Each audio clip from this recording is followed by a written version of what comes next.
रात्रि में व्रत न करें, पूजा न करें तो आपकी बहुत बड़ी कोई हानि नहीं है। पूजा करें तो लाभ है, न करें तो हानि नहीं है। लेकिन श्राद्ध पिता का आ जाए आप न करें तो बड़ी भारी हानि है। देव कार्य से पितृ कार्य को अत्यंत आवश्यक कार्य कहा गया। पितृ कार्य का त्याग नहीं, वो ऐच्छिक नहीं है, वो आवश्यक है।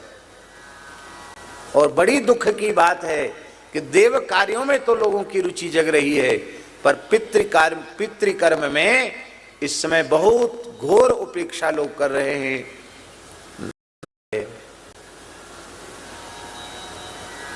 हम गलत बोल रहे हैं तो बताओ। स्नानांग तर्पण पहले है कि नहीं? इसका मतलब संध्योपासन से भी आवश्यक तर्पण है।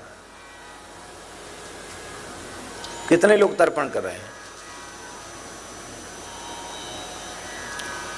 भैया जीते जी तो पिताजी को एक लोटा पानी नहीं पिला सकते, मरे पीछे क्या पिलाएंगे?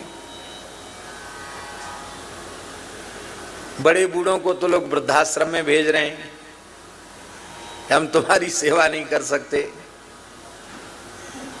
उनकी श्रद्धा ही नहीं है। हाँ, मरे पीछे बढ़िया फोटो बनवा के उस पर एक माला लटका देंगे, फिर बड़ी भारी भक्ति दिखाएंगे, अगरबत्ती घुमाएंगे। अरे भैया, मना नहीं करें अगरबत्ती घुमाने को, लेकिन हम कह रहे हैं जीते जी तो उनकी सेवा नहीं की तुमने, उनकी आज्ञा का पालन नहीं किया। अब ये ढोंग काय को कर रहे हो? संतान दुष्ट पितरों के रोष से होती है, वंश नष्ट पितरों के रोष से होता है। भयंकर शरीर में आदि व्याधि भी पितरों के रोष से उत्पन्न होती है। गृहस्थ व्यक्ति को पितृकर्म में प्रमाद नहीं करना चाहिए। किसी भी तीर्थ में जाकर सविधि तर्पण करना चाहिए, श्राद्ध करना चाहिए। अब श्राद्ध तर्पण की योग्यता कैसे होगी? जब आप शिखा सूत्रधारी होंगे, चोटी नहीं है, जनेऊ नहीं है, संध्या नहीं करते, तो आप तर्पण के भी अधिकारी नहीं है, आप श्राद्ध कर्म के भी अधिकारी नहीं।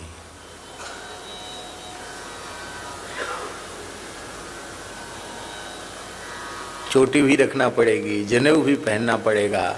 अरे दुनिया भरे का कपड़ा लादे रहते हो, जनेऊ पहनने में तुमको कौन सा वजन लगता है? भगवान ने बड़ी कृपा की कि ब्राह्मण क्षत्रिय वैश्य कुल में जन्म दिया, जहां जनेऊ पहन सकते थे। और जिस जाति में जन्म लेकर आप यज्ञोपवीत धारण कर सकते थे, यज्ञोपवीत धारण नहीं किया तो फिर उस जाति में फिर जन्म नहीं मिलेगा, फिर तो अंत्यज कुल में ही पैदा होना पड़ेगा।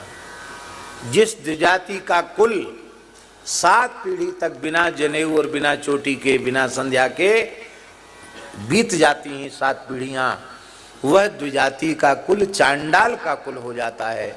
ऐसा महाभारत आदि ग्रंथों में लिखा है। अभी 7 पीढ़ियां इस देश में नहीं बीती हैं। आप जनेऊ नहीं पहनते, आपके पिताजी जरूर पहनते होंगे। मान लो आपके पिताजी नहीं पहनते, आपके दादाजी जरूर पहनते होंगे। मान लो आपके दादाजी को भी आपने देखा और न पहनते, आपके परदादा अवश्य ही जनेऊ पहनते होंगे, इसमें संदेह नहीं। तो 7 पीढ़ी तो नहीं बीती।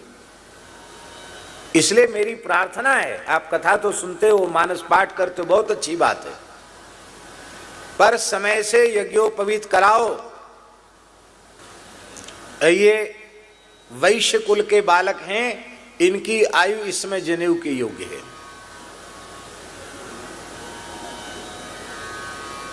ये शिखा सूत्र के योग्य, यही आयु, इससे अधिक आयु नहीं, इतनी आयु जरूरी है।